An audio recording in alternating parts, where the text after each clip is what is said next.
Hey everybody, what's up? It's your boy MJ. Welcome to the Black Wine Guy Experience. My guest today has been named by the New York Times as the foremost authority on hamburgers and America's biggest burger name by Eater LA.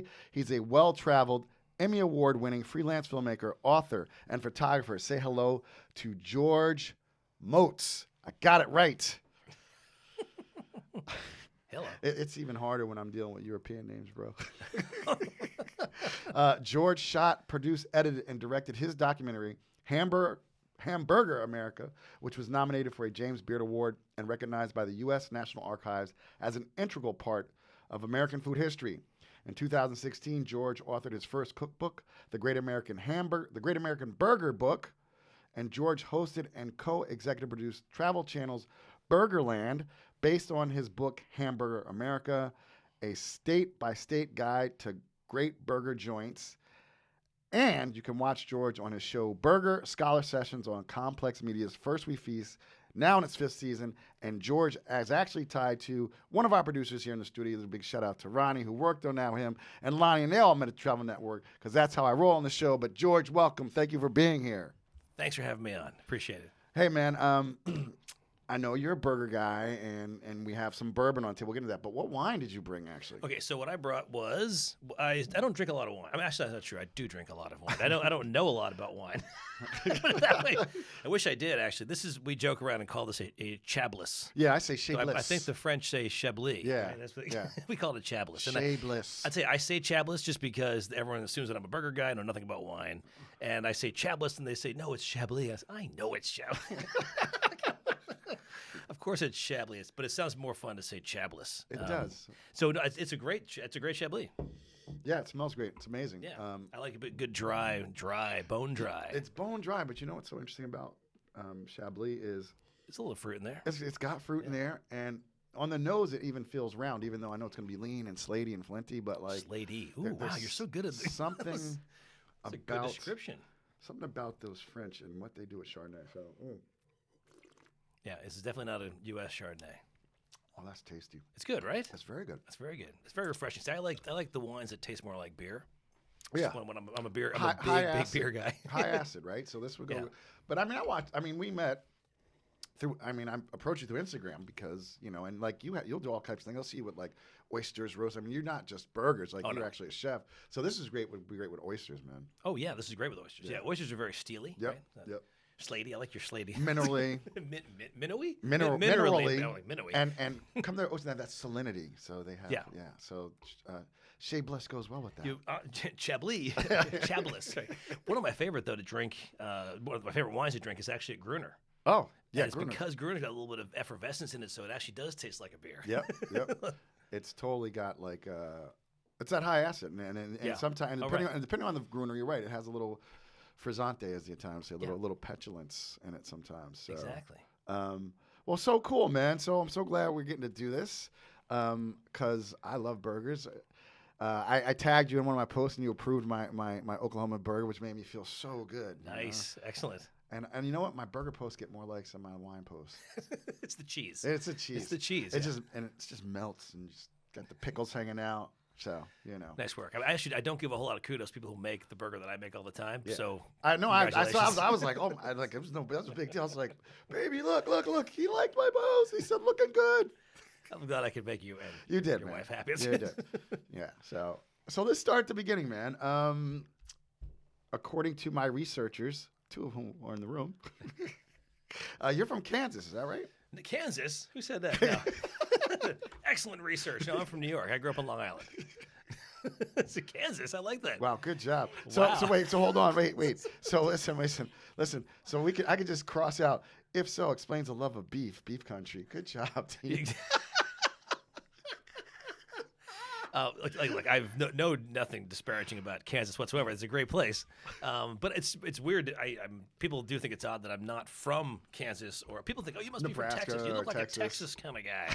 Like, what the hell does a Texas kind of guy look like? I mean, like, I'm wearing boots and a cowboy hat? No, but people do. They seem concerned when I'm not from like middle of the country and I know everything about hamburgers. I grew up in New York, and the reason I have such a great love of hamburgers is because I was surrounded by literally nothing growing up in terms of hamburgers on Long Island. I had to get the hell out of there. So I had the itch to get out there and do something right away. Okay. That's why. So That's why the canvas vibe. So what part of the island are you from? I grew up in Garden City, Long Island. Okay. So I spent a lot of time in the Hamptons. My entire family has now moved to the Hamptons full time. They're full time, year-round residents in the Hamptons. Yeah. Which was doable if you did it at the right time. Oh yeah, it's true. Well, they've been out there for decades. That's what I'm saying. Yeah. Like it was like no one would move out of Hamptons. Yeah, trust me. Whenever the pandemic started and people started moving out there, they were like, "No, stop! What's happening here?" No. Well, you did get it right. It's Garden City High School. But Garden City. That's what it was. That's what it was. Now I see it. Yeah, no, not the Garden State, not New Jersey. Exactly. Garden City. So you left Long Island. Yep. Not the Midwest. Not the Midwest. And found yourself in Washington, D.C.? D.C. was for school. Okay. Yeah, I went to school 4 years at Catholic U in D.C. All right. Had a great time, and the day I graduated, I said, "Get me out of here." I couldn't. This is a theme in your life. You're like, get me out of Long Island. I was done. I was done with D.C. I loved D.C. for the 4 years I was in school, but I had to get the hell out of there. But again, there was there's good burger culture there. I still had to get out, But it wasn't all about burgers. I just had to get out and start a life. You couldn't really do it in this weird town that was constantly changing politically and ideologically. It was weird. So. Yeah. So you mentioned burger culture. Like, was there any place? So like, I watch these shows like, Diners, Drive-In, the Dime. I'm gonna watch your movie when I go home. I did some research on you, but like there's got to be a good burger place on Long Island, right? Oh yeah. Okay, yeah. So like growing up, was there a spot like your dad would take you to, and it was like a drive-in, like a Stewart's or something crazy, and he roller skate? Like, what was that like? There's a whole bunch. I mean, there's one of the most famous is a place called Hildebrandt's in East Williston, New York. They've been around for I think over 100 years now. It's an old place. It's an old ice cream fountain, so like a soda jerk type of thing. But they have a great burger on the menu, and they get fresh meat from down the street. They're actually in danger of going out of business or losing their lease, which I hate. So I always like to shout out to Hildebrandt's in East Williston. Please go have a burger there and enjoy a burger. Enjoy the place because it may not be around for much longer. Yeah, so. No, that's the worst when something's been around like that long, but they don't own the building, and then like a new landlord moves in. Yeah, exactly. Or they decide that it's old and it should be moved away, or it should be over. It's over, But it has some really important elements to it that it should be preserved. It's one of the pieces of American history. I mean, it should be preserved. Absolutely. Oh, this is going to be good. Oh yeah. She wants me to do it. Oh, closer to the microphone. Okay, Sorry. yeah, Okay, yeah. sorry about that. Okay. It's okay. And then so DC, which is an interesting town, like you said, it's definitely changed over the last, I'd say since 2008, when did Obama? Yeah, it's been a huge change since 2008. Yeah. But how'd you end up at the Catholic University? Was it something you were majoring? You wanted to study there, or? Do you really want to know how I ended up at Catholic Yes, I do. It was the only school I got into. This is a true story. I'm sorry. And I actually went back to. I think I was got kicked out. It's a different story. Don't ask. But I somehow managed to talk my way back into the college, and I graduated late. But then years later, I made a movie and brought a couple of books, and I said, "We'd like to have you come back and speak at school." Right, And, exactly, God, here we go. Right. So I got up on stage. I did my whole thing. I showed my film. I talked to the crowd. And the first question that somebody had in the Q&A was a little kid, 17-year-old girl in the front row, and she said, "What's your most memorable experience about being at school?" Just like that. And I said, "Getting kicked out." And I had all these teachers, former teachers in the front row who just all, facing on their head, and oh no. So that was a true story. But I love being there. I mean, I love being Catholic. It was sort of the kind of school you did what you wanted to do. I ended up with, I think at one point I had 4 radio shows. Oh wow! On the station, because if someone said, "Oh, I can't do my shift for the next semester," I'll do it. So I was kind of addicted to being on the radio, and I ended up with 4 radio shows. I loved it so much. I also was the photo editor of the yearbook there. I shot stuff for the newspaper. I ran something called the program board. I mean, I had a lot of fun at school. That had nothing to do with school. Yeah, that's like.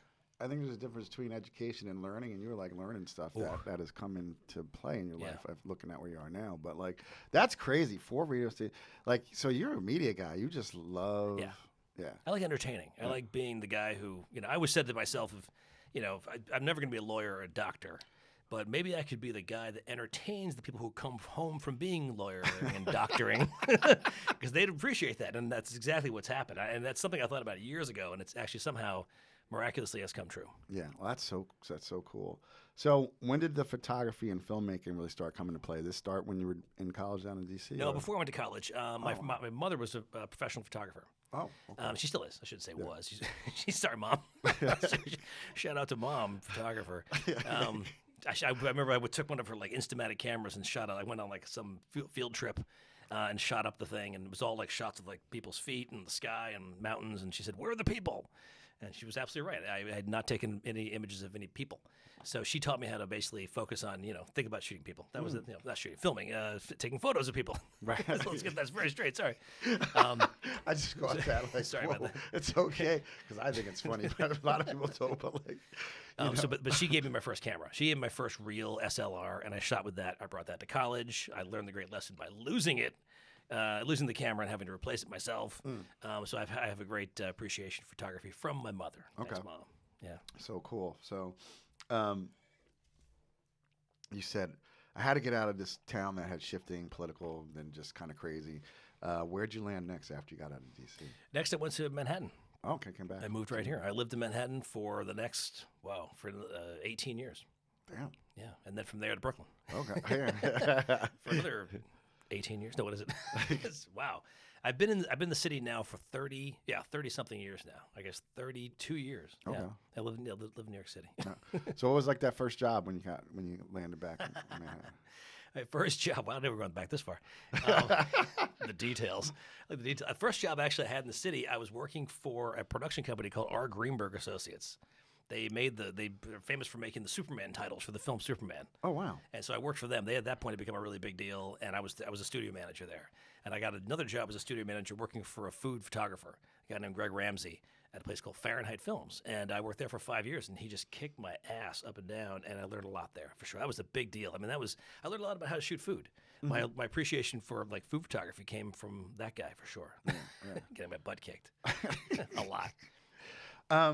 Yeah, let's like food photography. Let's dive into that, because like I think people, I didn't realize, I lived in California for a while, and I met someone. She was a food stylist. Like she would style the food. Like she's there with her little lacquer. Like what is like true craft? Yeah, people think, why doesn't my food like it looks in the magazine? Why doesn't the food you make at home look like it looks in the magazine?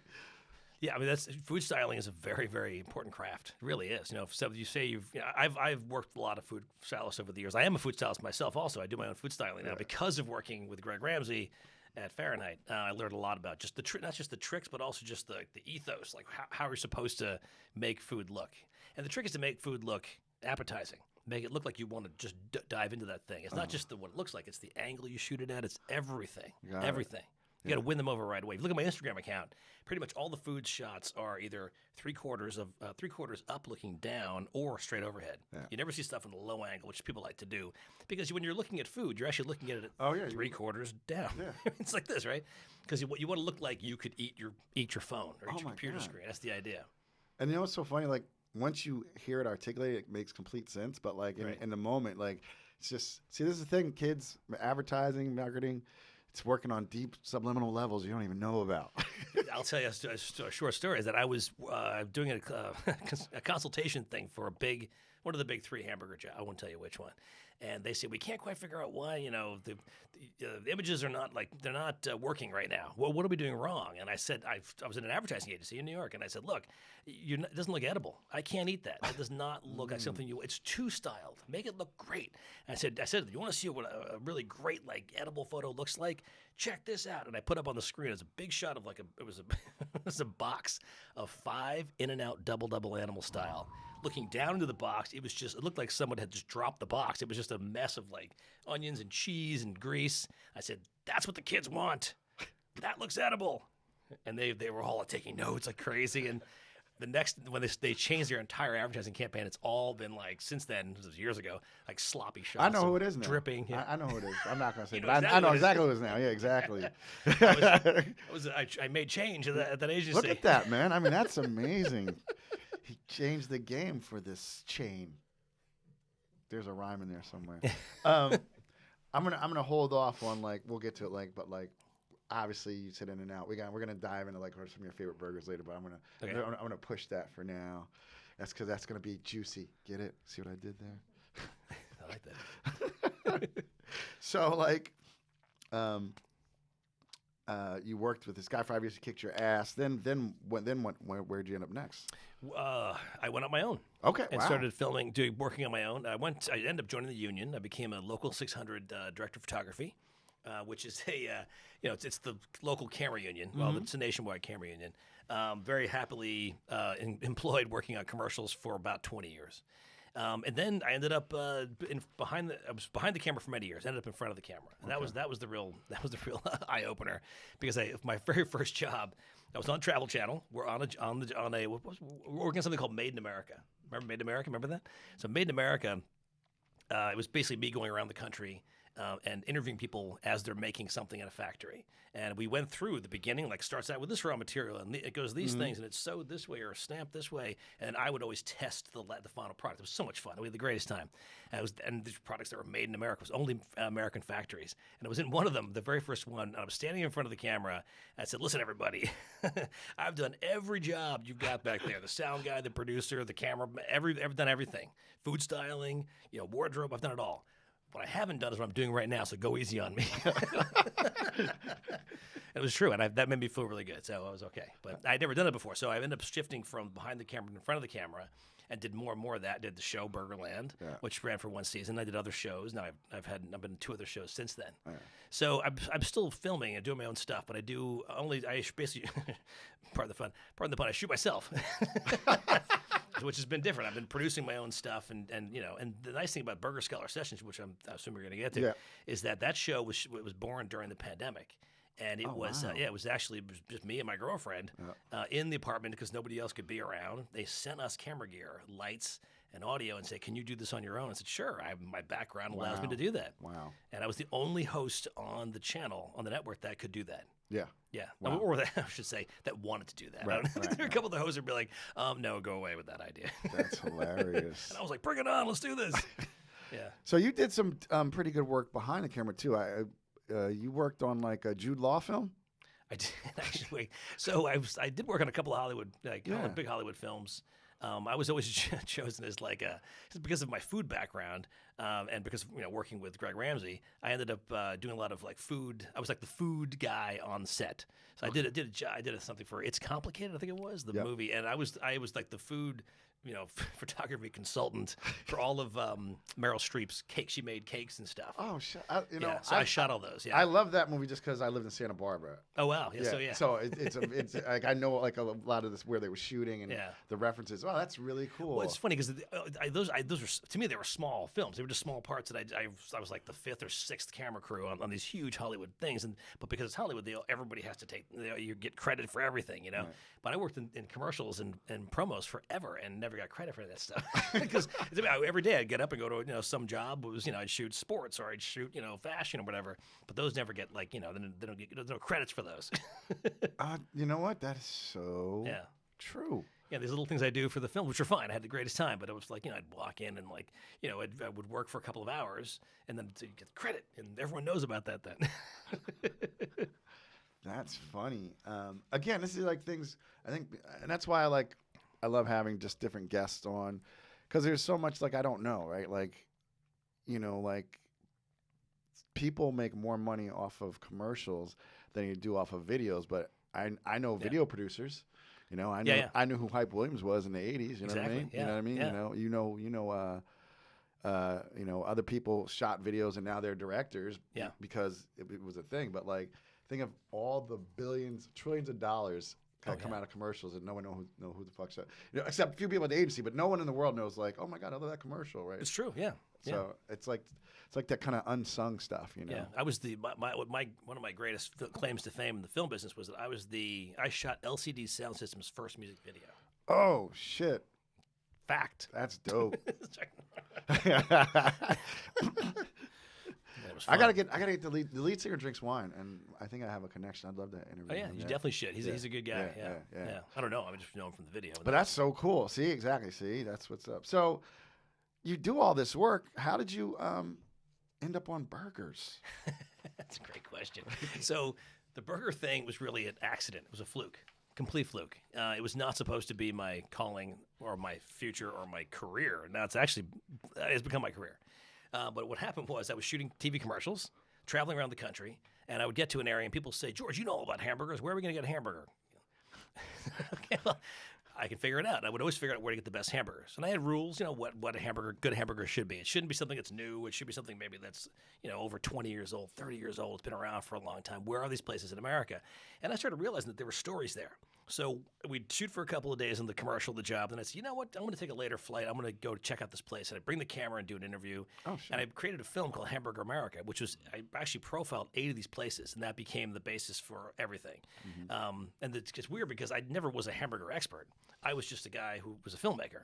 And then I started to really learn a lot about hamburgers. And people would say, oh, you're obviously a hamburger expert because you know what you're talking about. You've had all these burgers. You've been out there in the middle of the country where nobody goes on the coast, You must know something about hamburgers. And I realized that I just by default, because of just my experience and all those places that I had filmed and then made the book of 100 different places in America, which now is 200 places, in the book, I had actually become America's hamburger expert. So, safely say that. That shit is so funny. Like, I mean, I could have chosen diapers. Not that I would have, but I could have chosen hot dogs. You could have there was already a hot dog guy. Exactly. What if I become some other kind of expert? And I realized it was possible because I was watching CNN one day years ago, and there was somebody came on as a lost luggage expert. I said, lost? Wow. You could be an expert at anything. Wow. Lost luggage? So I said, okay, fine. I can be that guy. Yes. Yes, sir, your luggage is in fact lost. I knew that 2 hours ago, motherfucker. What does a lost luggage expert do? Seriously. On the news. The news has to justify who's on the camera. How do we describe this guy? Lost luggage. Okay. Definitely one of the banes of the 24-hour news cycle. I don't know. Let's talk about lost luggage. Yeah. Find me a lost luggage expert. And this is before the world was as exciting as it is now. I know. Lost luggage was exciting news. Wait a minute, I've lost luggage. I'm tuning in. And it's like that shit is like, you know how they tease you with the news and they're like, coming up at 11, how to find your lost luggage. And they put that shit on at 11:27. People have been staying up to watch how to find their luggage. He's right. That's happened to me before. I can relate. Sorry, it's true. It is true stuff. So let's talk a little bit more about Hamburger America. So you said it was 8 places. Where were the 8 places that you filmed for Hamburger? So actually, originally there were 10. Okay. And 2 of them were one was in New York, one was in Los Angeles. Okay. And at the very last second, I decided, you know what? I don't need to include the coasts.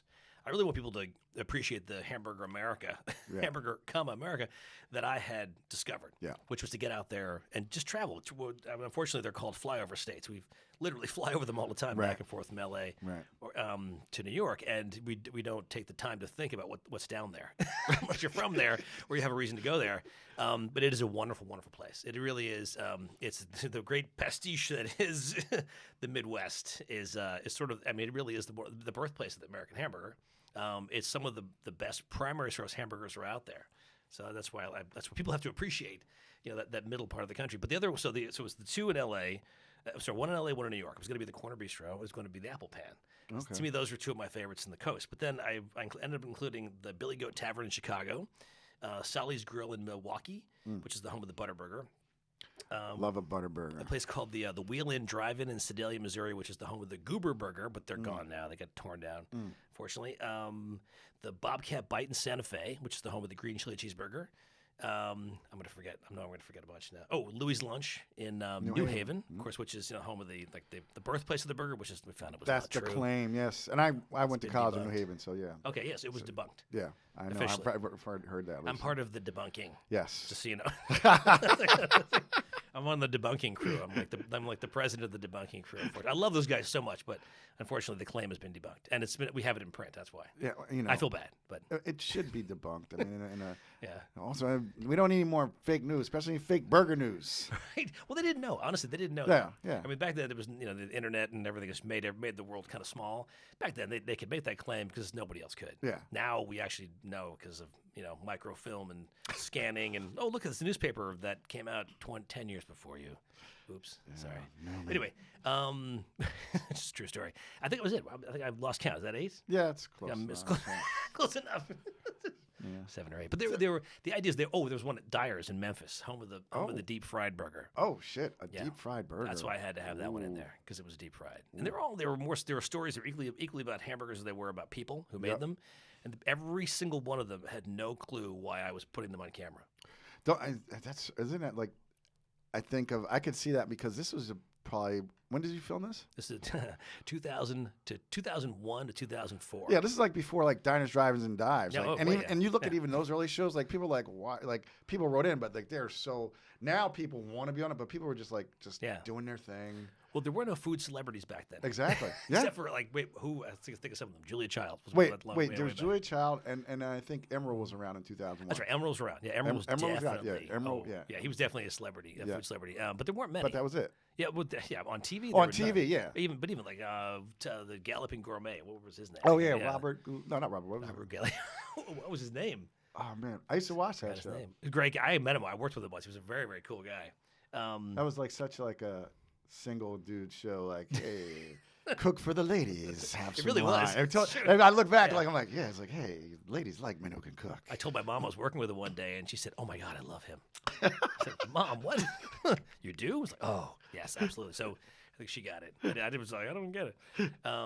So I'm trying to think what else was back there, but no, that was pretty much it. Okay. I was sort of at the forefront, I think, accidentally, of that kind of food filming, and so no one knew. I mean, I would walk in these restaurants, and they would say, we don't get it. What's the big deal? It's just a hamburger." I'm like, no, it's more than a hamburger. It's America. And they're like, "You're crazy." And so I was nuts. I mean, to do what I did, but somehow it picked up a little following. Like when the film came out, aired on the Sunday. It was Sundance Channel. It was on the Sundance Channel, I think, in the beginning. It was the first people that had the film, and it built a pretty sizable cult following, and then it just got bigger and bigger. Yeah. But I mean, it's been 20 years. I mean, it didn't happen overnight, that's for sure. Yeah. It's been a 20-year growth. I always tell people if they're starting out, like, how can I be a hamburger expert? How can I do what you do? It's like, fast forward 20 years and see where you are then. No, it's true. Yeah. I think build a brand is not easy. No, and I think it's. On one level, it's even harder with social because everybody's trying to build a brand. So on one level, it can be a little harder. Like you have to. There's some advantages to knowing the craft like you did, like before you came into it, like Yeah. So, but the New York Times did say about Hamburger America, it was a picturesque, didactic, burger-loving program about entrepreneurism, American ingenuity, and beef. That's right. I was shocked by that review. I almost fell over when I read that. I said, wow, that's pretty accurate. Wait, I looked up undidactic. What does that mean? And I don't think the guy who owns a burger joint in the Midwest thinks himself as an entrepreneur. He's just like, he makes burgers, I have a business. I own a restaurant. But, that's another thing, like how the nomenclature changed. It was like it wasn't even a small business owner. You owned a business or you worked for yourself, and then it became entrepreneur. Yeah, right. Well, that's the New York Times. Yeah. They have to use big words. But so you met all these amazing people, like, no pun intended, but salt of the earth, because you need a lot of salt to make a good burger. Right. How did it make you feel? And did you understand that it would, like you said, it's been 20 years. You realized it would have this stand the test of time. And I didn't know. At the time, I was still filming and doing commercials and that sort of thing. I didn't really know what was going to happen next. I just knew that I made something I was happy with. I made people happy. I was getting free burgers, so I was happy. It was all working out. But honestly, 2010 was a turning point because a film came out in 2004, and now 2010. I was just doing what I did, and I was contacted by the National Archives, and they asked me to come and speak to a crowd of people. They were showing a bunch of food films, and they wanted me to be. They were inducting the film into the National Archives. They wanted me to come and talk about it. So I thought I was gonna have to go down there and defend the burger and say we need to do this and blah blah blah. And I ended up becoming the exact opposite. The guy who introduced me said what I was. He almost gave my speech, and I literally went with my speech, and I was like, okay, wow. I guess I don't. I realize you're all here because you already support the burger. There was a big turning point. It flipped at that point, and then I realized that my job was a lot easier at that point. Yeah. It's still, I shouldn't say it's easy because it still is very difficult to get people to think the way I do, and to be as passionate as I am about hamburgers. But it's definitely changed a lot because you have the new better burger category has come along. Smash Burger, Steak and Shake, which is an old school one. What's some other ones? Five Guys. They all make basically it's a better burger. It's a fresh meat burger, and that definitely changed the game for all of us because people were able to say, if I can choose between like the big guys who are making frozen patties or like the fresh ones, I'm going for the fresh stuff, and they're going to pay more for it, but they were okay. I knew we'd all done our jobs, and the hamburger was going to be saved in America, basically. I mean, yeah, you did a good job, man. I think you spawned you spawned the better burger, because McDonald's was never going to go out of business, unfortunately. Yeah. Yeah, this is true. They also weren't going to change either, by the way. Yeah. Yeah. No, I think I've seen like they had some fresher burgers, but so let's get into like some different burgers. I didn't get into it. Let me back up because this is where we're going to. So then you did what a lot of smart people do. Then you write a book about the movie. That's right. Okay. How can I make more money? How can I keep this going? That's right. No, but it's great. Hamburger America, a state-by-state guide to the great burger joints. Wow. Did you go off? How long did it take to put that together? It was actually shorter than the film because the film I spread it out over like almost 3 years of producing. Just because I would go on a job and I would shoot the film. Right, because that was your side hustle. Total side hustle, moonlighting, big time. But the book was different because I actually was given a budget, and I got on the road at 8 Burgers, and they said, "Oh, it should be pretty easy. You'll just take your research from the film and roll it into a book." I said, "Nah, that's not the way this works." 100 restaurants. It's a lot. It's 100. It's almost like writing 100 articles for a new magazine. Wow. So it's 100 separate. That's like writing 100 wine reviews. Yeah, exactly. Exactly.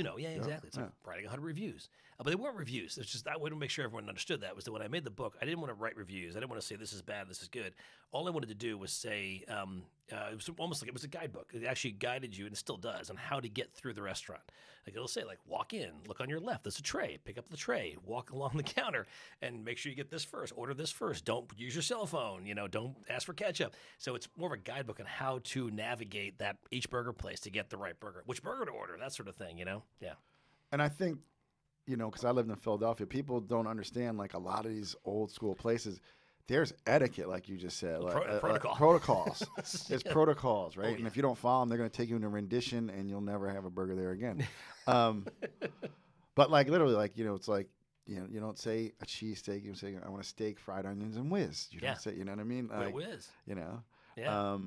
And then like you said, so like there's states where they don't use ketchup. Yeah. It's mustard. Yeah, it's true. And a lot of that out there. Yeah. Like so, what were some of the most interesting protocols and burgers while you were doing the research for this? Oh, there's so much. I don't even know where to begin. I mean, for starters, you go to Louis' Lunch. Okay. Yep. What's the one thing to see if you test your hamburger knowledge here? What's the one thing that you cannot ask for? Ketchup. Exactly. Louis' Lunch, they'll throw your ass right out of there. Yeah. And you can also try to think. I've got people who try to sneak in ketchup packs. Yeah, I've heard. Yeah, but I've heard. Yeah, they don't play that shit. They'll catch you right away. Yeah. And I was in there once. We were interviewing them. I think we did 5 shoot days there. Thank you. Did 5 shoot days there, and one time the phone rang. Hello. This is Jeff Lasson answered the phone. He said, "What?" He says, "F you." I'm like, what happens? Like, they asked for 50 burgers with ketchup. I knew it was bullshit. It's like, how do you crank call Louis' Lunch in New Haven? Oh God! Order 100 burgers with ketchup. But you actually get, you get Louis Lasson's great grandson on the phone. Wow. Who's not going to take any shit from anybody. And we years ago on the Burger Show. I was on the Burger Show, which is the show that's on First We Feast. Very popular show. Very happy to be a guest on that show. I took Alvin Kylon, the host of the show, to Louis' Lunch, and it's a true story. He said, "What are some of the rules about being in Louis' Lunch?" And I said, "Number one, don't be an asshole. You don't walk in here and be that guy or that girl who's just gonna be like, I want this or I want that. What do you mean you don't do this? Don't be that person because you're not going to get the thing. Just walk in and ask for the burger. Be happy you're in the place. Right. Have some respect. Right. And right away, I looked over at Jeff Lasson, and Jeff had this big look on his face like, whoa, did George just say that? Yes, I did, buddy. So with other things, I mean, there's so much out there. I don't even know where to begin. I mean, there's so many burgers out there and so many traditions. I mean, there's the perfect example, a place called Hudson's in Coeur d'Alene, Idaho. Coeur d'Alene. Yeah, it's a tiny. I love the way it's spelled. Oh yeah. Beautiful French name. Yep. But it's a lake town. It's on this lake. I forgot the name of the lake. but it's on the lake. The Coeur d'Alene's on the lake, and they do a lot of like sailing on the lake. And there's a great hamburger joint in town called Hudson's. Hudson's has a spicy ketchup on the counter. I'll eat the spicy ketchup. I like spicy ketchup. But I asked why it's spicy once, and they told me the craziest story. He said because during the Depression, nobody could afford anything, any food, so people would come in here and ask for a cup of hot water, and they would just stick ketchup in it and make tomato soup and walk out for free. Isn't that crazy? Wow. It's a true story. Yeah. So they decided to make it spicy, really spicy, so people would stop making tomato soup. Wow. So why is it so spicy? And that actually saved this. But of course, then now everybody, spicy ketchup at Hudson's is a thing. Right. So I got 500 stories like that if you want. Yeah, and then so like, you know, I want to hear about the Oklahoma burger because I think that was also a Depression thing. Actually, no. It was it's actually not, right? It's a pre-Depression. Okay. Pre-Depression. It was the Depression before the Depression. There was a very big there was a national railroad strike in the 1920s. Okay. I forgot what it's called. It was the workers something union strike or something. They had really cool names for like the movements back in the day. Yeah, they did. That's they right. were like long and shit. Like We're talking like 400,000 railroad workers out of work at the same time. Oof. And El Reno, Oklahoma, which is where the Oklahoma onion burger is from, was a railroad town. It's still sort of a railroad town. It's a railroad history town. It's a great town in Oklahoma. Talk about salt of the earth. This is the real deal. But pretty much the entire town was employed in railroad, and so the entire town was out of work. Nobody could afford food. So an entrepreneurial, burger guy decided, why don't I just take a big wad of thin sliced onions and smash it into a wad of beef? So he actually had the equal amount of beef to onion, and he created the onion burger. And the combination of the frizzled, fried onion cooking with the beef grease created smells that would just permeate the entire town, and there was no turning back at that point. And now today in El Reno, Oklahoma, there are 3 places that are within a block of each other, and they're all onion burger places. And I think there's actually more like 5 or 6 there today.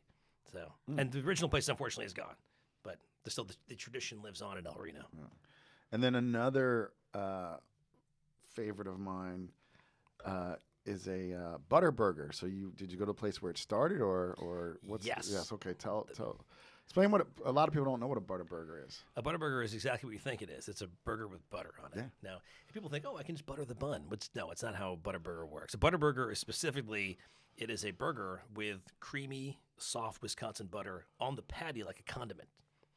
And if you're lucky, you get it at your spot at the counter just before it melts. So you still have this sort of semi-solid butter. And, we did the book originally, the cookbook, we put a butter burger in the book, obviously with a recipe for it, which seems silly. Oh, butter on a burger. But I wanted to make sure my entire crew, who was filming it and writing the book with me, ate butter. We gave them all a spoonful of butter to eat. And said, you got to eat this if you're working on this book. And they were like, no, ew, gross. I'm like, why is it gross? And I said, it tastes like custard. Right. It just if you're eating really good butter by the spoonful, it's that good. It can be that good. So if you think of it as butter as a condiment, it's kind of strange. But it's also one of those things they tell people you can't do. It's hard to do yourself. It's like self-surgery. You can't really you can't cut yourself open and do some work. You'd want to do that, but you have to get someone else to do it for you. Right. That's the whole. That butter burger is better when someone else makes it for you because they need to put like 2 or 3 tablespoons of butter on the burger. Oh, I could do that type of surgery on myself. I wouldn't. I have no problem with that. But I'm looking at like the producer of there. They're like, oh my god, sounds like a heart attack. It's good. They work very well together. I know. So let's talk about. I know it's hard, but like you had to have had one burger. You're like, fuck, shit, wow. Like, what burger was that? Like during the selling. That was the greatest way someone has asked me that question. Yeah, I'm not going to answer it because I can't. I never play favorites. Yeah, I have had a fuck shit wow moment. Yeah, a few times. Honestly, it's hard to. I can't. I know too much out there now at this point, so I can't really play favorites. But let's just say the burgers that I think are the best. Yes, are the ones that are like the true primary source burgers that still exist. Like primary meaning they go back to the dawn of the hamburger 120 years ago, or earlier. But really, the best recorded hamburger time is probably 120 years at this point. And those are the burgers that I love because they're simple. They had nothing more than just beef that was probably smashed on a flat top with nothing more than either cooked or raw chopped onion, pickle, and mustard, and that's it. and then served on a simple bun. You know, those are the burgers that I would eat. Those are the burgers I'm most interested in. You know, the people give me, you know, the one of the I want to get the stunt burgers. I mean, I can't even like the mac and cheese burger. Oh. Makes me crazy. Yeah. Because people look at it, they go, oh, look, mac and cheese. That's so cheesy and yummy in a burger. You put the two together, it doesn't work. It's like I don't want hot, wet pasta in my mouth when I'm eating a burger. Sorry, you know. I know the guy that invented it. You know, and I think he feels bad. Yeah. He's a friend of mine. Yeah. I agree. I think simple foods are the best. Yeah. Source foods. So that being said, where did that one come from? So you said 120 years. So we debunked. You're on the debunk. You debunked Louis' Lunch. Where have we traced the origin of the burger back to? That's a great question. The burger history is very long. You can go back to like the first century. You know, first century A.D. Roman times, Roman Empire. When they were there, there's the Book of Aspicius. Caelius Aspicius was a cookbook author. Oh wow! The oldest cookbook in the history of mankind. He actually has a minced lamb meat with like nuts and stuff in it, and patty and cooked somehow, served on like some bread, some kind of leavened bread. But that's not really a hamburger. I mean, maybe it was. Who knows? You can go as far back as even 13th century Tartars. They would actually tenderize mutton under their saddles while they rode, and at the end of the day they would chop up the warm lamb and mutton, and they would make a tartare. So tartare is not a French thing, by the way. I mean, oh no, it's actually Tartar, meaning the Tartars, like the Russians. Oh shit! It's actually a Russian invention. Wow. Tough to talk about this week. I know, right? Sorry, but it is. Well, I mean, we're just kids telling the truth. It's okay. I mean, like, because you would think steak tartare. I'm thinking I'm gonna go to Bistro Paul Bear. I'm like, that's right. Steak tartare. I told a French audience that once, and they were like, "You can go home now." Yeah. No, it really is a Russian invention. I said, no, take the E off, and it's now the Tartars. So eventually the raw chopped meat went across the Baltic Sea, ended up in the port of Hamburg, where it was switched over to beef or lamb, a bit from lamb to beef, and then it was cooked and served on a plate. And it became known as something called a frikadellen, which is it's a hamburger patty, like a Salisbury steak, some gravy, that sort of thing. As Germans started to immigrate to the United States in the 1880s, I'm giving the really quick brief. No, it's all good. This is awesome. They started to immigrate to the United States in the 1870s, 1880s. They brought it with them, and they would find that there were already people who were in the U.S. making their own Hamburg steak or steak in the style of Hamburg. It moved to the Midwest as the Germans were trying to they were seeking out farmland to grow stuff. State fairs started to happen, and of course, every state fair had their own little food court. And you would go to a food court, food area to get food, and a lot of times you'd find hot dogs or frankfurters, the other German. Wow, the Germans have had a lot of influence on our meats here in the United States. But the frankfurter was portable because it was in bread. And they started to think. I mean, you imagine being like you're selling a Hamburg steak on a plate with gravy, and you see a hot dog walk by, you're like, that's a good idea. Wait a minute. And so it was actually invented, we don't know, it could be 7, 8, 9 different places at the same exact time, with over a span of like 5 or 6 years. So, but it does predate, the hot dog predates that by a good 10 years as a portable fair food. Yeah. So there's no real definitive answer. The reason that we can debunk the Louis Lunch claim of 1900 is because we found a mention in a newspaper in Moulton, Texas, in the Shiner Gazette. And it was Barney's Saloon offering Hamburg steak sandwiches in print. Oh, shit. April 1894. Ooh. In print. Damn. Now, there was nobody was talking about hamburgers, even the way we are. Right. We're doing a podcast about hamburgers, but nobody's talking about hamburgers back then. So the only way you'd ever see it mentioned is if it's an advertisement. There's, I mean, like literally, no one outside that area read that fucking paper. No one in Dallas even read that fucking paper. You know what I mean? Like, it's legit. It's true. Yeah. It's like legit. Oh, yeah. See, that's why everything was so. Everyone thought they invented the burger at the same time because there was no cross news. Right. It wasn't like national news. Guess what? Right. A burger's being served at Barney's Saloon, Moulton, Texas.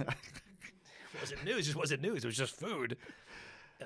Come on to Barney's, get your burgers. Yeah. So that was the first time it was actually in print, as far as we know. Someone's gonna come up with something else. Oh, wow. I guarantee it. That's awesome. Yeah. You know what? It's a good time to take a quick break, and we'll be right back.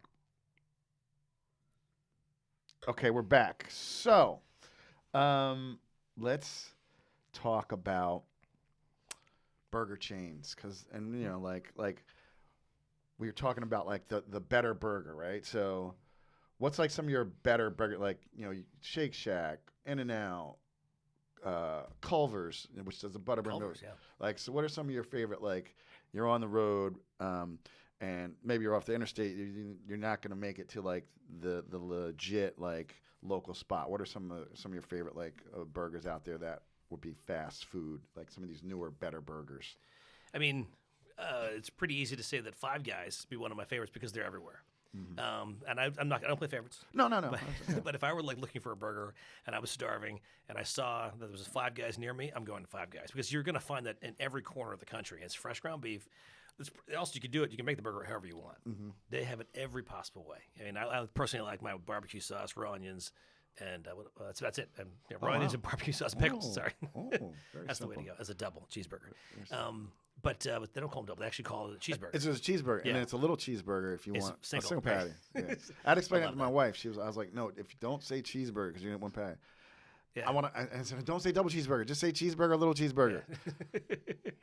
So that's a great solution if you're driving around the country. Yeah. But you're in the Midwest, I would not go to Five Guys. I would go to Steak and Shake. Okay. And Steak and Shake is everywhere. That's one of the oldest fresh meat hamburger joints around today. That has not changed at all, really. Okay. On the West Coast, again, I'm not going to go to Five Guys because I've got In-N-Out out there. I'm going In-N-Out, man.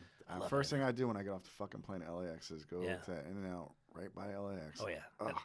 And it's a good burger, but I was never really blown away originally by the regular double double. Right. I was on Gail King's radio show years ago, and the first question, she says, "I've got a bone to pick with you." I'm like, what did I do? I haven't said anything yet. She said, "You once said that In-N-Out was the most overrated burger in America." I said, "Well, since then, Gail, I've had the In-N-Out double double animal style, which changed my life." I'm a 3x2. Yeah, Ooh, so am I, by the way. I go 3x2. 3 patties, 2 cheese? Yep. Hey. That is the way to go. Yeah, because I tried a 3x3, it was too much cheese. 3x2 was like, you're absolutely right. It was absolutely in the fucking pocket. Yeah. But animal style. Animal style and fries. I'm going to try it next time, you know what? Because, I'm going to go 3x3 animal style. 3x3 animal style per George. Is a very satisfying adventure. I'm going to get on that. What I like about Shake Shack is like it's still like a 3x3 animal style is like $4.50. Well, Shake Shack. No, you mean In-N-Out. In-N-Out. Yeah. That's what I'm saying. That other place is like it's like $11 for a burger. Oh yeah. You know, and I'm like, And that's why I tell people, I'm like, you have to, like, it's the same thing with wine, right? I'm like, there's different parameters that you're looking at, right? So inside of like, I'm like, even that double double's $2.50. Yeah. Fresh beef, boa, like. That's $2.50 versus $10 for some different. This is true. Yeah, I mean it's marginally better meat. I'm assuming at the Shake Shack, of course. But Shake Shack is a great place. But it's like one step above all the other the better burger category out there. Like Smash Burger is another great one. Yeah, I don't want to leave out Smash Burger. That's a great hamburger experience. I haven't had one in a while, but there's one near me. Yeah, and they have beer and wine. Yeah, so that's what we love. But yeah, no. So and then also like. Because I watched like the most recent episode, and you were outside grilling a burger. Let's talk about flat top burger versus a grilled burger. So we've done, I think, 34 episodes of the show now, and in those 34 episodes, we've only grilled outside twice. Okay. Which goes to show that a lot of the burgers I make are on a flat top, or there are other methods for cooking. But for me, primarily, it's a flat top, and there's a reason for that. It's because in America. Most burgers are cooked, most of like the cool, awesome old school places are cooked on a flat top, not on a flame. Right. Flames are too dangerous. Yeah. Flames burn things down. This is what happens in the hamburger world. I mean, back in the beginning, they were like, that's too dangerous. Because originally, people don't realize this, but in the dawn of the hamburger, before there were actual buildings, most hamburgers were not taken seriously. So they were cooked from like carts, or if they were lucky to have a permanent location, they had a tent. Now you take a tent and you take hamburger grease and flames, didn't last very long at all. So people got away with like it's not safe to do this, and they started cooking in a pan, and the pan then evolved to the griddle, and it was way safer to cook on a flat top. Flavor wise, what do you prefer though? So there are two different flavors completely. I do prefer the griddled burger, that's for sure. But I do like the flavor of charcoal. It's amazing if you really do it right. I mean, most places in America that will cook a burger inside on a flame. it's cooked on propane. Yeah, so it doesn't gas. taste that great. It Yeah, doesn't taste great. It's not. But there are a few places that actually cook on wood or charcoal inside. There's a couple places in the Midwest, especially the upper Midwest, where they cook on charcoal inside. This is totally weird, but really good. That's the way to go. If you can cook on charcoal inside, charcoal period, or on wood, that's the way to go. Yeah. For grilling, you know. And so in that last episode you made, it was a Right. kielbasa burger. Just sort of close. It was a bratwurst burger. Bratwurst burger. Sorry, yeah. Bratwurst burger. Yeah, the brat burger. So people got all up in arms about me saying that, you know, it's the center of bratwurst in America. I said, no, the center of bratwurst in the world is Germany. I said, I know that. But there is something very specific and very different about the bratwurst in the actual Wisconsin bratwurst. It's called an American butter, bratwurst. right? I mean, there's a reason. There's, Yeah, it's just a little different. Yeah. It's a little milder. I think they're using, it's American cuts as opposed to German cuts or whatever, but it's a very specific flavor. It's great. The bratwursts are fantastic. They really are. But you add that to a burger and you've got a crazy experience. And people also were complaining that the bun wasn't, the bun was too hard, or you put the butter on the wrong side. It's like, no, what I do, all my burgers on my show, I make them exactly the same way with the same ingredients in the same direction. I mean, I obsess over like the actual layering of where stuff's supposed to go. If the butter's on the top, I'm putting the butter on the top. Even though it may look stupid. Sorry, that's the way they've been doing it for 60 years. I'm not changing that. Yeah. And then it was just pickles and raw onion on that one. Yeah, it was pickles, raw onion, butter, mustard, like mustard, grainy, it's stone grainy mustard, the bratwurst, and no cheese. No cheese. You get the cheese state, but that burger, if you get a place called Charcoal Inn North or South, there's two, but I think South just closed. Charcoal Inn North, and that's the way they do it. It's a hard roll that is toasted on the grill. But there's no cheese on that thing, No self-respecting, Sheboygan native would put cheese on a brat burger. Yeah. or cheese near a brat. And I love that. I love, again, going back what you said about that guy, just like, what are the protocols? Like, do you want to experience, like, this is the experience you came here to have the experience. Exactly. Don't be an asshole. Yeah, exactly.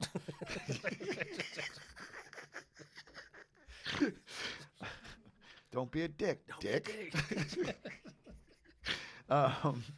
Most recently, in the week of February 14th, Eater New York listed the single smash burger at Motz Burger, one of the best dishes that Eater's editors ate that week, saying, the burger scholar is known for his Motz Burger pop-ups, occasionally served from a slide propped out of his apartment window, and vast knowledge of regional burger styles.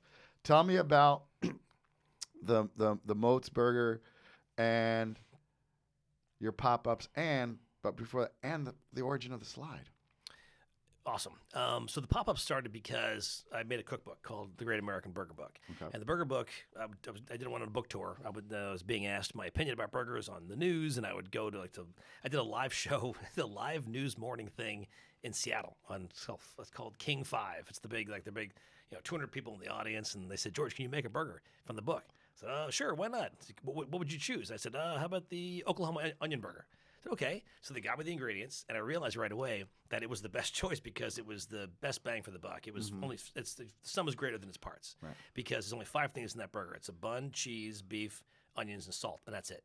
And the flavor is, there's got to be some sauce on there. What did you do to this thing? What did you do to the meat? Why is the meat special? I said, no, this is the simplest burger in the world. And I made that on the air, and I'd never made one on the air before. And I went and I handed it to the host, and she took a bite and said, that's really good. And right before they cut to the break, you could see me grab the burger out of her hand and take a bite, and whoa, that is good. So from that point on, I've been making the burger since then. That was 5 years ago. 2016, 7 years ago. 7 years ago. Yeah, 6 years ago. Yeah, so I've been making the burger for a long time now. That burger has become associated with me because of that news show since all the news shows that I did to support the book. Mm-hmm. So I started doing pop-ups. I have friends at Smorgasburg, got invited to Smorgasburg, and spent a lot of time popping up there. And then the pandemic started, and all the pop-ups came to a screeching halt. I was actually in the middle of a world tour.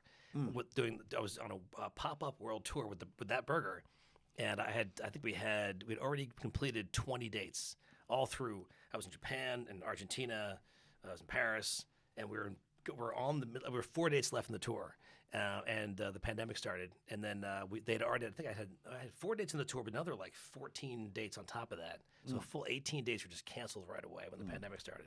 The first week of the pandemic, everything went away. So I started thinking, said to my kids, said to my girlfriend, what the hell are we going to do? I can't make burgers now. I said, so I put a post on Instagram. It just simply said, if I sell burgers out of my front window, would you come eat them? And there was this resounding yes. Holy shit. So I said, that's a great idea. So we came up with the idea for the slide. Right. I realized that I tore apart. There was like I had a shelf in my kitchen. And I tore it down. It happened to be exactly 6 feet, socially distanced, 6 feet long. And I stuck it out the window. And when I stuck it out the window, it went down perfectly onto the fence in my front yard. And it was the perfect angle. I put a little stop on the end of it. And I started selling burgers out of the window. We ended up selling, I think, 150 burgers in like 2 hours at one point. Did it the next week again and again and again. And then bars were struggling at that point. And they said they need to serve alcohol, because some people didn't have food at all. So they said, can you bring your slide to the bar? I said, sure, why not? So over the full course of the first year of the pandemic, we did 54 slides. It's pretty much like one a week. Damn. Sometimes 2 a week. Yeah. And I went to different bars, and I partnered with friends of mine, one at the New York Distilling Company. I was there. I'm still going there all the time. You know, the New York Distilling Company has a bar attached to it called the Shanty, as we all know. And the Shanty would have me once a month. And it became a thing where people everyone in the neighborhood, they'd start to smell the onions and go, oh, he's back. And they'd come get burgers. And I literally would slide. You'd stay at the bottom of the slide. Everyone had their cameras ready on that Instagram. They would get these great boomerangs of the burger coming down the slide in the bag and back up and back and forth, back and forth, back and forth. And I realized I was sort of like, it was an added bonus, I guess, that people would post on Instagram, and it grew exponentially from there. That's so crazy. That's so dope. So with your burger, what is your ideal meat to fat ratio? Ideal is 75-25. Where do you get that? Where do you get that? Yeah. You can get it at the store. Okay. You have to either have a really nice butcher, yeah, who you trust, or you can buy I use something called Schweid & Son. Schweid & Son supplies all the Five Guys in the country. Okay. And it's a great meat packer in New Jersey.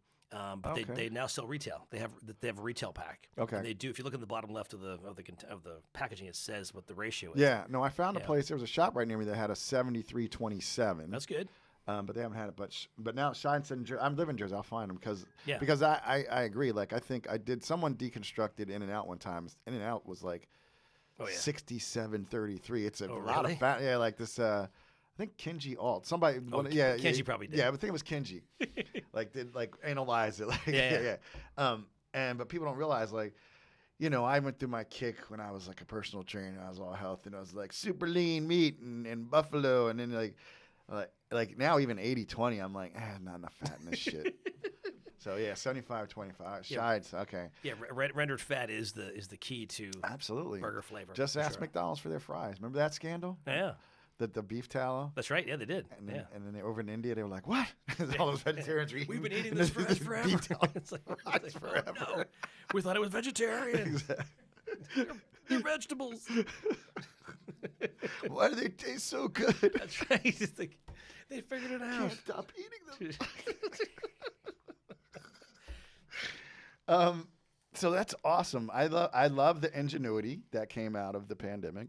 I love the service, helping out the bars and restaurants. And then I think when you really first came on my radar, though, was because I did a niche. Oh, right. Yeah. And Niche is a restaurant here in town that had this great idea. They would bring in different wine industry professionals, sommeliers, whatever, importers, and you pick 4 wines and they pair it with the foods in. But then, I think the week after I did mine, you did a pop up there, and I was like, everybody was on Niche. I was like, I had to follow them, right? Because they were somebody in the food and wine world in New York. And then I saw you, and then I saw your fucking Oklahoma burger, which I found on Diners, Drivers, and Dives, and I was like, oh, look at this guy's burger. And you did a whole menu. I think you did blistered chisitos. You did a whole. I did a 5-course menu. Yeah. Which was fun. They allowed me to, and I said, "Are you sure about this? I mean, I'm a hamburger guy." And they're like, "No, we trust you. We trust you." I was like, "Okay." Seemed odd to me, because that was not really part of that. I mean, Paul Liebrand had cooked there. Yeah. A few months earlier. I said, "Why am I cooking in the same kitchen as Paul Liebrand? This doesn't make any sense. Come on, these kids. Are you sure? Are you drunk? Are you drinking the wine? Yeah, What's going on over there?" But I said, okay, fine. If you really want me to do this, I'll do this. I'm into it. We did 2 days there. Yeah. And had a great time. Jean-Georges showed up one day. Yeah. See, John George showed up, and he had the food, and I had this funny story where I ended up having to go in. I would explain like each dish, to the like, friends of mine were at tables and say, so this dish comes from so and so, and because there was 5 courses, and one of the courses one night was potatoes au gratin. Okay. Now, gratin is it's a classic. Actually, honestly, it was a replacement for something I couldn't figure out. And at the last second, I was like, make it gratin. I can't think about this anymore. And so I had to come up with recipes that the kitchen could reproduce. Yep. And that I could explain at a table. And everyone had a story. And I had a story behind that one too, which I totally forgot now. But they came out to me when I was making the burgers outside, and they said, George, I want to let you know, we just dropped the gratin on Jean Georges' table. I was like, oh shit. Time to face the music. And I literally walked in like in a cloud. And I walked over to the table, and he's sitting there with a bunch of his friends, all the chefs from the restaurants, who I knew. I knew one of the chefs from one of his restaurants. And I said, so the story behind this is that this is a collaboration between me and my mom. And I ran out of the restaurant because my first thought was, he can't knock my mom's recipe. It's like, because you come in like, what'd you say about my mama? Like, it's going to be a fight. You talk about somebody's mom. So he's like, I'm from Long Island. I'll fuck you up talking about my mom. That's right. Dude. And I went back inside, kind of sheepishly looking around. Is everything okay? And he looks at me and says, this is very good. This is very good. What's in it? And I said, actually, honestly, I'll tell you, I use Beemster, which is a Dutch cheese, Okay. And he said, it's very good. And I was like, whoa, did John George just tell me that my gratin was very good? This is very weird. I said, okay, I'm going to go home now. Thank you. I was like, wow, what's happening here? And he also loved the burger. So the best part was we saw him coming down the street. I was cooking outside because we couldn't cook inside a niche for the burgers, obviously. Right. And he's coming down the street. I swear to God, I see him down the street. He's walking towards me, and he goes, you can smell this down the street.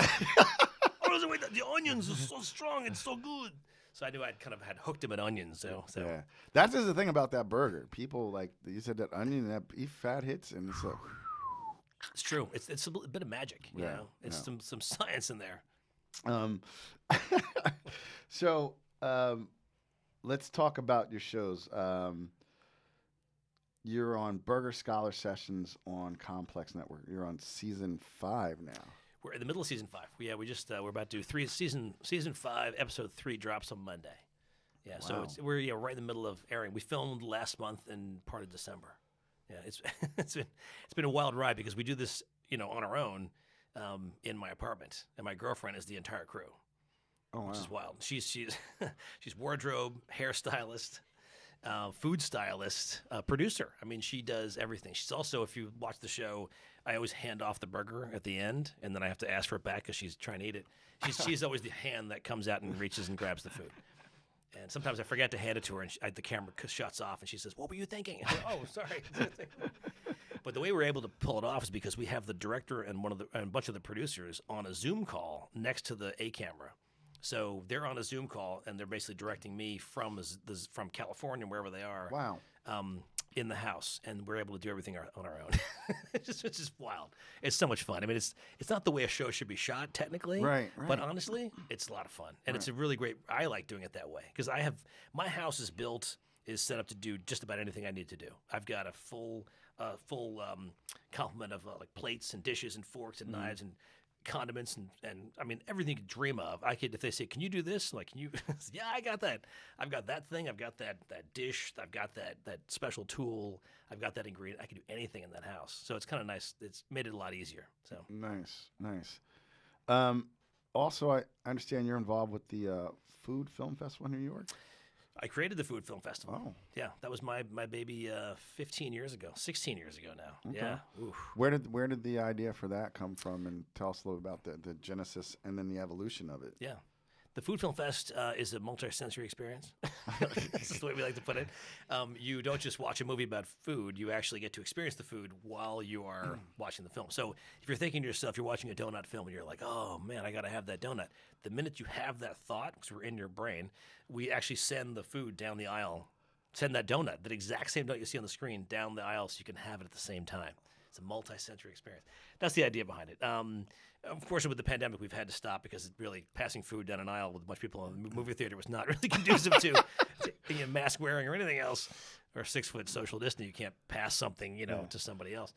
So we've had to stop. We're regrouping and thinking about the next step. It's going to be a little bit different format, but we're planning on doing it again in 2020 in October. That's the plan. But it started 2007, and it was actually I was doing all the film circuit, the film festival circuit, and I kept getting grouped into the food section for my movie Hamburger America, and I started meeting all these other food filmmakers, and I said to myself, "Well, it'd be great if we could show, have other food filmmakers, show their films in one place." And I had actually shown also Hamburger America at a friend's bar. And we decided to make some of the burgers in the film, and that ended up becoming, people were able to see, eat the butter burger, which they'd never heard of the butter burger after seeing it on the screen. And so the idea of the Food Film Fest came basically from Hamburger America. So the rise of the hamburger knowledge with me and the Food Film Fest sort of happened at the same time. Okay. Food Film Fest is a lot of fun. Yeah. We were just about to do something in Japan. We were doing the actually Food Film Fest Tokyo, and we got shut down by the pandemic. So. It'll come back. But whose idea was donuts? What made you say we're gonna show them a picture? It goes where we started. We talking about you're taking angles Well, so food is supposed to be experiential. And one of the biggest problems with showing a food film is that any kind of food content is that if you can't eat it, you get pretty pissed off, or you try to find a way to go get that thing, immediately as fast as you can. I must have that right now. Or I need to make it myself or recreate that or something. And the Food Film Fest was a way to bridge that gap. Got it. But then also we realized that also you weren't just there to eat food and stuff your face. But say Paul Liebran is on the screen, right? I think we actually did show his film. We've shown a lot of films about chefs and chefs that make food. And to get them there was also a big deal, to have them show up at the Food Film Fest, because then you're not just eating the food, you're eating their food, and you also get to meet them in the after party, and it becomes this very, very sort of surround sound of food in a way. It's also a lot of fun, and it's all inclusive, and you walk in, and we tell people, when you walk in the door, we've got you. You're going to have a good time. Don't come with an empty stomach. Unless you're a vegan or gluten intolerant. No, even that. Wow, we do. Wow. We make sure we're covered pretty much on all our bases most of the time. Okay. So we try. Okay. Yeah, we really push it too. We did a bug event. We did an edible insect event with a guy named Chef Joe Yoon, who's the edible insects guy, and it's amazing to watch people go to watch the film and say, "Oh shit, I can do this. I can eat edible insects." And they go to the after party, and there are all these, ants on a log. Yeah. Actual ants on a log. Yeah. And then, the thing though, when you eat crickets, you're like, "What's that?" Yeah. Oh, it's a leg. It's a leg. Yeah, exactly. It can't be done. I remember when I ate cricket, I was like, "Oh." But I had friends who were eating insects at the Food Film Fest, and I thought to myself, "Wow, you know you're eating insects, but they're okay with that." Yeah. A friend of mine walked up to me and said, "Oh, I'm so full of insects." I said, "Good for you, But so our job is to I like to say this is to show a know-it-all New Yorker something. No, and I get it, and I mean. Insects are delicacies in parts of the world. They just are. Yeah. And they're just high in protein. High in protein. You have to eat a lot to get the protein out of it, I think. Yeah, I mean, they're also low in calories, so you can actually Chablis banging for someone who doesn't know anything about wine. It's delicious. Well, this is my girlfriend. My girlfriend is she's the wine connoisseur in the family. Let's one more question. So, we got off to a shaky start with the research, saying you're from Kansas. so I'm going to say, do I understand correctly that you have a possible restaurant in the works? Yes. Okay. I can say that for sure. Okay. All I can tell you right now is I can't tell you where. Yeah, that's fine. But it's happening. That's all I can tell you. But we've been talking about it for a long time. That's okay. I listen. Yeah. I'm a DM you and I'm like just when it's open, let me know. I'll be there first night. That's all. I'm not gonna. I'm gonna put you on blast or anything. But I like to be at shit like that. We've been dreaming about it for a long time, and I believe it's gonna be a reality soonish. So that's all I can tell you. And that's what is it? And it's a restaurant, or is it a burger place or a restaurant, or is that all you can? Or you've said all you can say. I don't want. I can say it's a burger restaurant. Okay. For sure. Okay. We're opening up a hot dog joint. Yeah, well, we said that guy was a smarter guy. That's right. No, the plan is to open up a hamburger restaurant soon. Okay. What I can tell you is that I know the plan is to get it right. Gotcha. I'm not messing around. I'm going to make sure we get it. We're not opening a restaurant until I get it right. That makes sense to me. Let's switch gears a little bit. Let's talk about your limited edition ragtime rye. So during the pandemic again, during the pandemic. Everybody was drinking more. I know everyone's drinking more, but actually the problem was that distillers weren't selling a lot of alcohol at the beginning because they were sold in bars. Right. Bars were shut down, so nobody was going, as you know, to drink. Going in. Yeah, especially the good stuff. You know, the stuff that Just makes it a little chablis. The idea was that a friend of mine came to me from New York Distilling Company. I'm good friends with Alan Katz, he's the big distiller there. Okay. He actually also started this distillery with a friend of his, Tom Potter.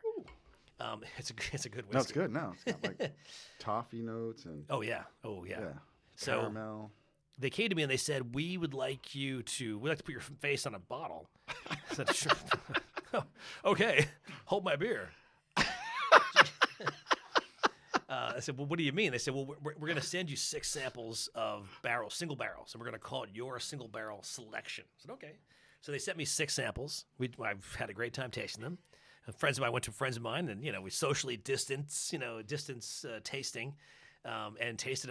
We chose one of the barrels, and I forgot the name of the number of this barrel, but originally it was a very special barrel that was, I think, 4.5 years old at the time. It's 4.5-year whiskey, so it's very good. But then fast forwarding into a year later, and we're still in the pandemic, and they said, "Can you do another bottle for us?" I said, "Sure," but this time I have a few changes I want to make. I want to make sure I want an older barrel, and I would like to obviously make it cast strength. So this is not cast strength. This is the last of the non-cast strength stuff. Okay. This is 100 proof. Mm-hmm. It's still pretty strong. I mean, it's 50% alcohol is pretty strong. Yeah. But it's also not as old. So we chose an older one, a 6.5-year barrel, which actually goes back to the beginning of their whiskey world, because they started making whiskey, I think, 8 years ago now. So this is pretty much one of the oldest barrels they have. Not this one, but this is the next one that we chose. And it was great to be able. So it was actually a different recipe. So it was a little more bourbon, less rye. This is definitely a rye. Yeah, what's the difference between bourbon and rye for people who don't drink whiskeys? The basic one is that they replace some of the other grains you put in whiskey in bourbon with rye grains. So it's a little almost like spicier. Okay. So it has to have a certain rye. So it's called a rye bill. It's like it has to have a certain amount of rye in the recipe to make it a rye. Right. I mean, I think most drinks have some rye in it. I think maybe, but bourbons are mostly there's not barley, but there's what's in corn and whatever else. Yeah. Which makes it very sweet. Yeah, corn because of the mash. Yeah, definitely. Yeah. But this is more rye. But that's what makes it a rye. More rye grain. I was very happy that I was like, you know what? I like whiskey. I like a smart whiskey. I don't like a really super sweet whiskey. Right. But this was somewhere something between a bourbon and a rye because it just tasted very sweet to me. Which is good. Yeah. It's very drinkable. Yeah, and you do have the face for a bottle. It's a great little. It's true. Come on. Happy to do it. I was the one who came with the idea to put the number stamp on there. They weren't putting number stamps on Oh yeah, that's I think it was their first bottle. And then after they went to Tom Colicchio, right. Tom Colicchio did a bottle, and then they had a lot of other food celebrities and DJs do bottles. Yeah. But it was. I mean, I'm very happy with them. They were about to do a 3rd bottle. So actually, this bottle is sold out. You can't get this bottle anymore. So this is yours. You can have that. Thank you. If we already drank half of it. Sorry. No, it's all good. I mean, this is something I'll just sip on. Yeah, you can hit it once in a while. It's good. That's what I love about. I have a bottle of sherry a guest gave me. It's like it was a $3.75. I still have like half of it left. It's perfect. Oh, This actually has a little. Reminds me of a sherry almost. Yeah, it's like an Amontillado. Yeah. Yeah, I mean it's unique. It's a unique. It's a very unique whiskey for sure. Yeah. It's not a normal whiskey. It's made in New York. Most whiskeys are made in Kentucky, obviously. Yeah. Tennessee. Yeah, but I think at your niche, didn't you pair one of the dishes with one of your rye? I did. Okay. I forgot about that. What would you pair with? What would you pair with? Like dessert. Okay. What I did was we actually poured it over ice cream. Oh shit! And it was tableside too, so people could see the bottle. That was the idea. I was like, here's the bottle. I had all the wait staff, go over and pour right. Show and but it's my face in there. It's not just any whiskey. I had this. I was in my honeymoon years ago. In Italy, and I went to this. We were eating in this castle, and they served us. The dessert was a scoop of chocolate ice cream with a dollop of whiskey on top. And I was like, "Whoa, what's a great idea! Never even thought of that." Yeah. So ever since then, I've been trying to recreate that at home. I recreate it all the time at home. Yeah. But I actually did it in a restaurant on ice cream. People were very excited about it. No, people don't realize. I told you can do that with whiskey. You can do it with port. You can do it with Moscato. Yeah. Over some soft serve. It's a great thing to do. Yeah. Highly recommend it. So, like for you, what do you? I mean, you got a lot of stuff going on. You're in a new season. Got a restaurant going on. Like what's a typical day like for you, man? We were kind of joking before we started, like, because like I'm like, I get up kind of when I want now, and I'm not like financially independent, but like this is what I do. So like if I don't have to be here till 3, I know when I got to get on the train. But like what's a typical day like? But you have a lot going on. But like what's a typical day going on? Well, typically, I mean, half of my life I have to wake up and get my kids out of bed, which is fun. Yeah. Get my kids out of bed is teenagers especially are not easy. Yeah, they look at you like you're crazy. Yeah. Or if they can open their eyes. Oh my God, how was the pandemic for you? Oh, that was fun. I have a friend who's a comedian. He has like young kids, and he did a whole bunch. He started a whole thing called the Parents Lounge, just based on it. But like, whoa, my God! It was because it was all done through Zoom. It was actually my kids go to a private school, and it was all Zoom school. Yeah, but how'd you make them get on the Zoom? Like, I think the school made it fun. The school actually did a good job making it fun. So my producer had a tough time keeping her kid on Zoom. No, I'm not gonna say it wasn't easy. It was not. It was difficult to try to get them focused, but still, they had to do it. But you get them out, so that's like a big part of your day. Is like, get them up, get them out. Get them out. But I literally spend the first hour of every day just putting out fires. I feel like like I'm trying to. Who wants this? Who wants that? People are asking me questions about hamburgers. I have to sort of decide which is the most important stuff. Someone needs restaurant recommendations in Italy. Oh, okay. Well, hang on. Hold on a second. Wow. Do I do this first, or do I go and make sure that the toilet's not flooding? I mean, there's so much going on all the time in my life. I plan a lot of stuff. I have a lot of things going on, a lot of travel. Mm-hmm. And during the pandemic, we didn't travel at all. But now that we're out of this, we're sort of out of this thing now. The travel schedule is starting to build up again. We've already planned a European tour. We're doing a European tour. We're calling it Europe 22. We're trying to make up all the dates that we lost 2 years ago, and we're back and we're doing Stockholm, Paris, Copenhagen, London, and potentially Dublin as well. So go to Dublin. When are you going to go to Dublin? Yeah. When are you going to go to Dublin? I have a daughter who lives there. I'll go to Dublin for your show. Excellent. I love Dublin. She'd be 17. I got invited there by a guy who copied my burger. No, I'm coming to see you, baby. There's a guy who copied my burger there, and was a big fan. A place called Dash Burger, and they're very excited to have me over there. So you got to let me let me know, man, because I haven't seen her because of the pandemic. Mid-May. So mid-May. Yeah. Oh shit. Okay, we gotta make this happen. See, Motz and MJ in Dublin. Oh, ooh. It wasn't really a burger town before a couple of years ago. Yeah, no, like. Yeah, no, I've been there a number of times and checking out the meat scene. I mean, it's all like a lot of it's like grass fed and all that stuff, but it's they're part of the UK or they're separate, love their cows but they're it's like their breakfast sausages are beef, which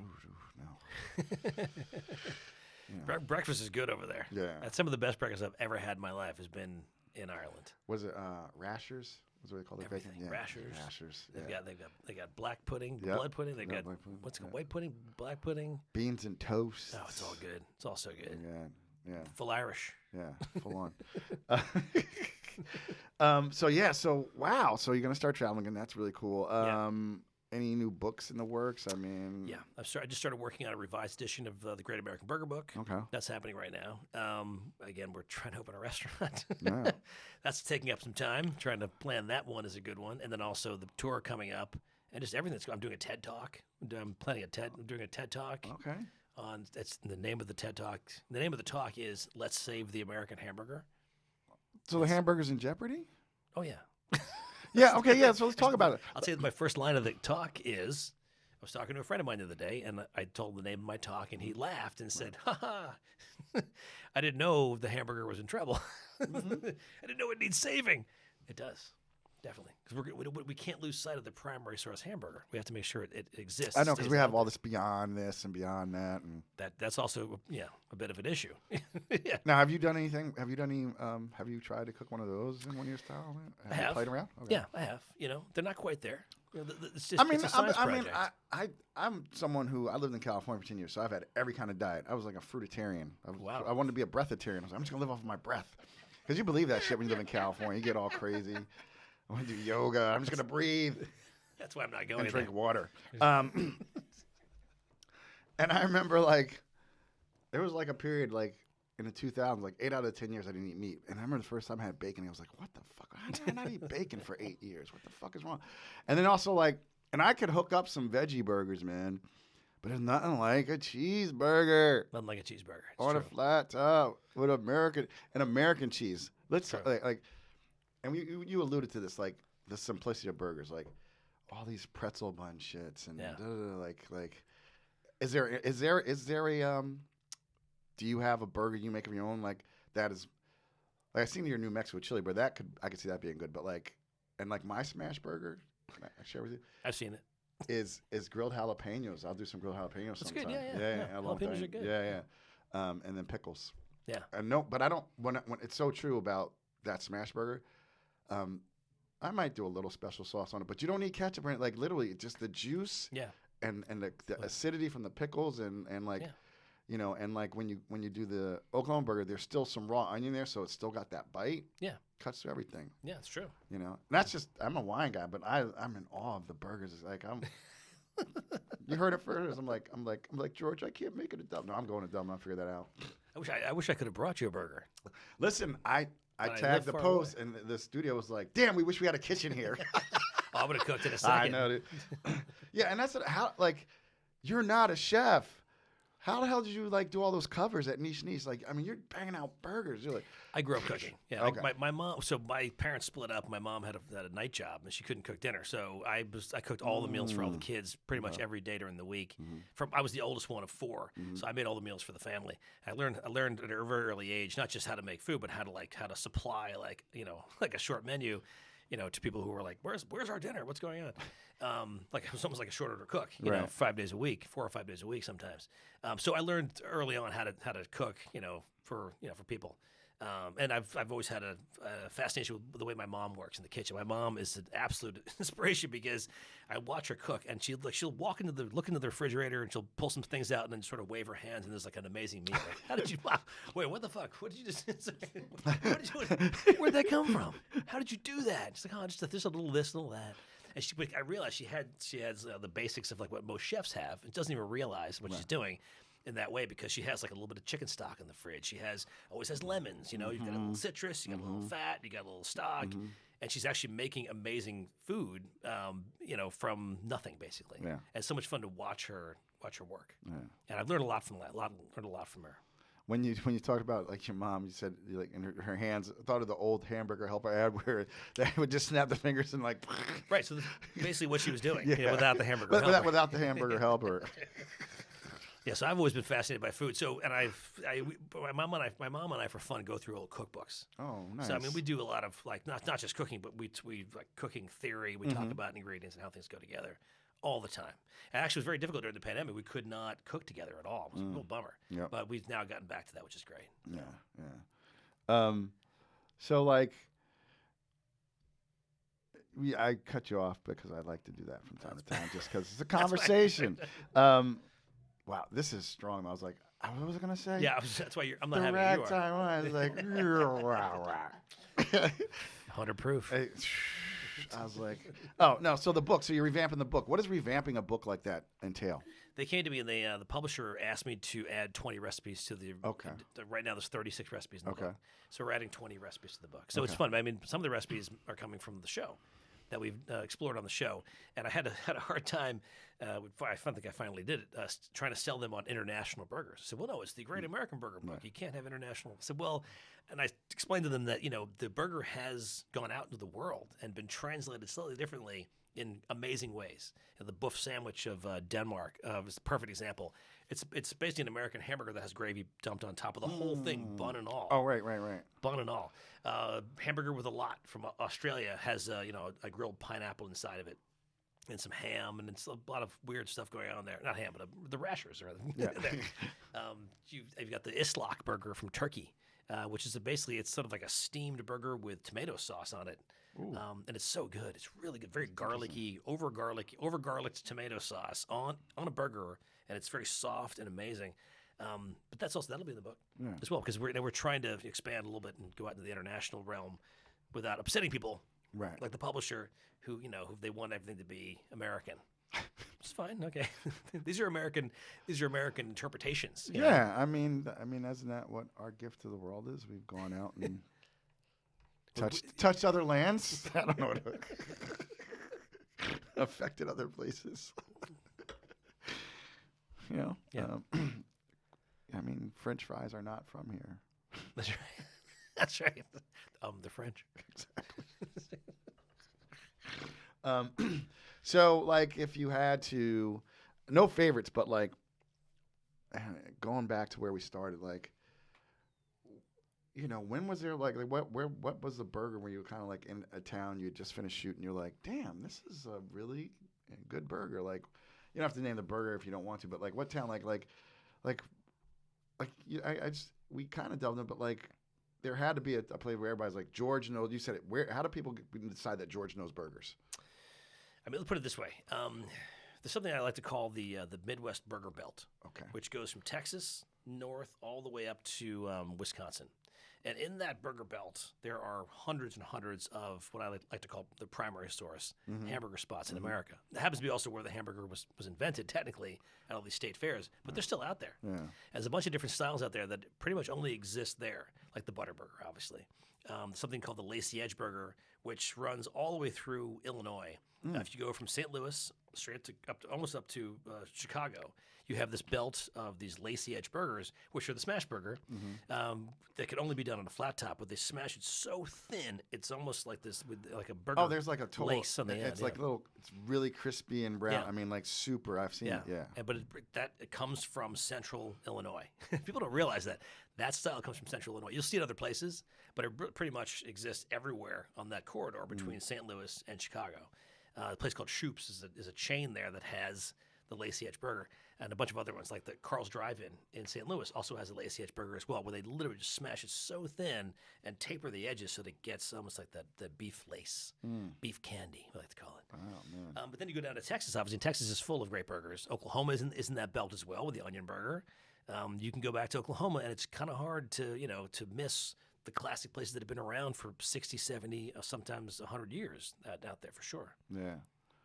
Man, The Midwest. I need to do the burger road trip. Yeah, you do. Yeah, no, that I really do, 'cause I love burgers. I like it's so bad. I tell you, that's my thing. I'm like, I will take the best bottle of wine I got and just have it with a burger. Yeah, nothing wrong with that at all. And because they both get to shine, you know. Yeah, it's true. You know, I don't need all this sauces and all this special pairings. Just give me a big wine and a big burger. That's why Niche works so well, because the Niche crowd, it's so wine focused that I thought to myself, how are they going to pull this off?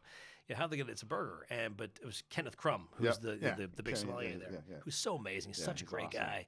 And he knows a lot about wine, I've known Kenneth for a long time. He's the one who actually brought me in. It was his idea. But when I said, how are we going to work the pairing? He said, I got this, don't worry. And he did.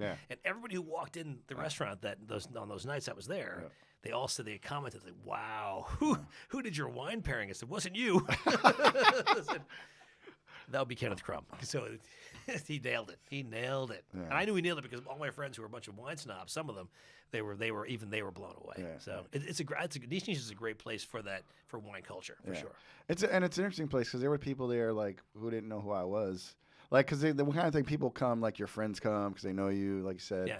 And there's just people who come because it has got a reputation of like they do really cool food and wine pairings. You know, so it's a great crowd of like knowledgeable and people who want to learn about wines and it's just a great like think tank for like young wine brains, because I mean, end of one of our nights, this guy just walked in, hey, what's up, man? How you doing? This young kid, he could have been more than like 28 years old. I don't know where he's from, but he pulled out a couple of bottles of wine, started popping the tops, popping them, and then started pouring wine for everyone, just all the staff. Yep.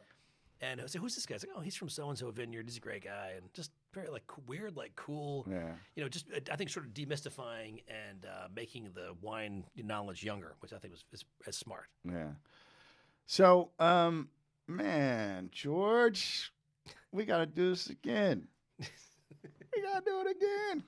Now, we knew this was going to be a good one. Thank you so much for coming in, spending some time with us. You're a very busy man. Really appreciate all you're doing for burger craft and the good old-fashioned American burger, man. Thank you. My pleasure. Thanks for having me on. Tell people where they can find you, how they can be a part of what you're doing. The best way to find me is Instagram, Motzburger, Motzburger, or on YouTube, on the Burger Scholar Sessions, which is part of, it's on First We Feast Network Complex. There you go. And for all you guys out there who are listening, thank you so much. But don't forget to check out the show notes for each episode. That's where you'll find the wine we drank. You'll find the whiskey I'm getting fucked up on right now. There'll be links to cool things we discussed in the show and much more. Make sure you check out George. We'll have links to George's his Insta, his website. I think he sells accessories and shit, like how to smash your burger. You know. Yeah, he's got a hat. He's got hats. Yeah. Oh yeah, he got great hats. Snickers thing, and I rock hats. My producer I'd wear a hat all the time. She's like, take it off, show your hair. It's great hair in this episode. You should see our producers too, and our engineer. It's true. This is like an incredible hair episode. It's the hair episode. The Black Rock. Hair in burgers. You don't want hair in your burger, but it was kind of a dope episode. All right, everybody. Until the next time, cheers to the Mavericks, the philosophers, the deep thinkers, and all you wine drinkers. Peace.